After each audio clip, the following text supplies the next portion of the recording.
तो दोस्तों नमस्कार, मैं हूं अनिल और रेसलिंग सुपर धमाल में आपका स्वागत है। तो दोस्तों आज की इस वीडियो के अंत तक आप बने रहें। 3 सबसे बड़ी अपडेट, क्यों रोमन रेंस को रेसलमेनिया का मिस्टर रेसलमेनिया कहा जा रहा है, और साथ के साथ हम बात करेंगे रिया रिप्ली की। क्या रिया रिप्ली बनने वाली है हील? और तीसरी और आखिरी स्टोरी की हम बात करेंगे, वो है जॉन सीना, कोडी रोड्स और रॉक से जुड़ी हुई। क्या आने वाले रॉ के एपिसोड में क्या रॉक एंट्री करके अटैक कर सकते हैं कोडी रोड्स पर? आज की इस वीडियो के अंत तक बने रहें, और अगर आप चैनल पर नए हैं सब्सक्राइब करने के बाद ऑल पर क्लिक करें, क्योंकि ये फ्री है और यहां आपको हर प्रकार की रेसलिंग जगत से जुड़ी हुई तमाम जानकारी मिलती है। तो चलिए दोस्तों बात करते हैं सबसे पहली स्टोरी की, जो हम बात करेंगे सबसे पहले रिया रिप्ली की, फिर बात करेंगे रोमन रेंस की, और आखिर में बात करेंगे रॉक, जॉन सीना और कोडी रोड्स की। तो चलिए दोस्तों वीडियो को आगे बढ़ाते हैं। तो दोस्तों सबसे पहले बात करेंगे हम रिया रिप्ली की। आपको बता दें कि पिछले हफ्ते रॉ में इयो स्काई, बियांका बेलेयर के साथ साथ रिया रिप्ली ने भी रेसलमेनिया में होने वाले वुमेन्स वर्ल्ड टाइटल मुकाबले का कॉन्ट्रैक्ट साइन किया था।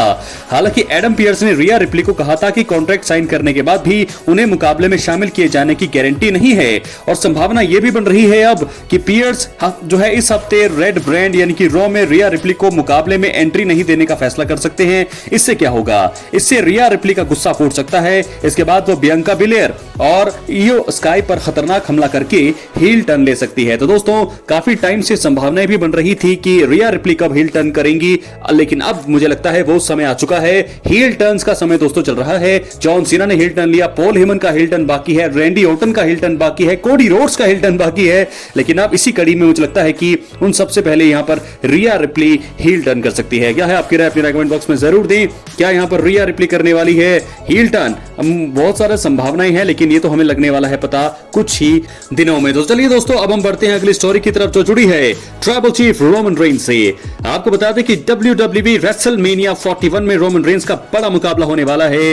वो ट्रिपल सेट मुकाबले में सीएम पंक और सेथ रॉलिंस का सामना करते हुए नजर आएंगे।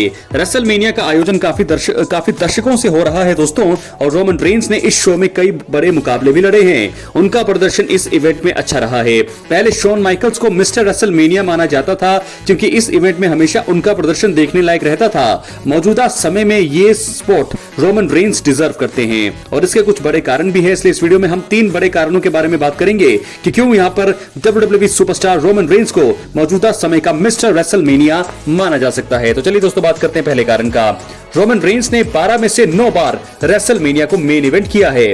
रोमन रेंस ने रेसलमेनिया में अब तक 12 मुकाबले लड़े हैं, और इसमें से सिर्फ 3 ही मौके आए हैं जब WWE ने उन्हें मेन इवेंट स्पॉट नहीं दिया। रोमन जब से सिंगल स्टार बने हैं तब से ज्यादातर मौकों पर उन्होंने रेसलमेनिया को हेडलाइन किया है। उनका पहला मेन इवेंट 2015 में आया था। रोमन रेंस ने साल के सबसे बड़े इवेंट को हेडलाइन करते हुए Brock Lesnar, triple H, the Undertaker, Daniel Bryan, Edge, Cody Rhodes और सेथ रॉलिंस जैसे दिग्गजों के खिलाफ काम किया है। ये चीज उनकी लेगेसी को एकदम अलग लेवल पर लेकर चली जाती है। रोमन रेंस को अब सबसे ज्यादा बार रेसलमेनिया मेन इवेंट करने वाले सुपरस्टार में चुना जाता है, और वो सबसे नंबर 1 है, और मुझे नहीं लगता कि आने वाले समय में कोई भी उनके इस रिकॉर्ड को तोड़ पाएगा। क्या है आपकी राय? जरूर दें। बात करेंगे दूसरे कारण का। दोस्तों अंडरटेकर को रेसलमेनिया में हराने का कारनामा कर चुके हैं रोमन रेंस। द अंडरटेकर का रेसलमेनिया रिकॉर्ड एकदम तगड़ा रहा है। उन्होंने इस बड़े इवेंट में 25 मुकाबले जीते हैं, और सिर्फ 2 मौकों पर उन्हें हार का सामना करना पड़ा है। यह चीज साबित करती है कि द फिनोम द अंडरटेकर किस लेवल के सुपरस्टार हैं। उन्हें रेसलमेनिया में हराना आसान नहीं रहा है, लेकिन रोमन रेंस ने उन्हें बड़े शो में हराया है। अंडरटेकर की साल के सबसे बड़े इवेंट में जीत के स्ट्रीक का अंत ब्रॉक लेसनर ने किया था। रेसलमेनिया 33 में टेकर का सामना रोमन रेंस से नो होल्ड्स बार्ड मुकाबले में हुआ। ये मेन इवेंट में देखने को मिला, और लग रहा था कि फिनोम की जीत होगी। इन सभी चीजों के बाद भी रोमन रेंस का पलड़ा भारी रहा, और वो अंडरटेकर को हराने का कारनामा कर पाए। ये जीत रोमन रेंस को मौजूदा समय का मिस्टर रेसलमेनिया साबित करने के लिए पर्याप्त है। तीसरा कारण, लगातार 3 साल अपनी चैंपियनशिप को रिटेन रखा है रोमन रेंस ने। दोस्तों रोमन रेंस का अनडिस्प्यूटेड WWE यूनिवर्सल चैंपियन के रूप में ऐतिहासिक रन फैंस को जरूर याद होगा।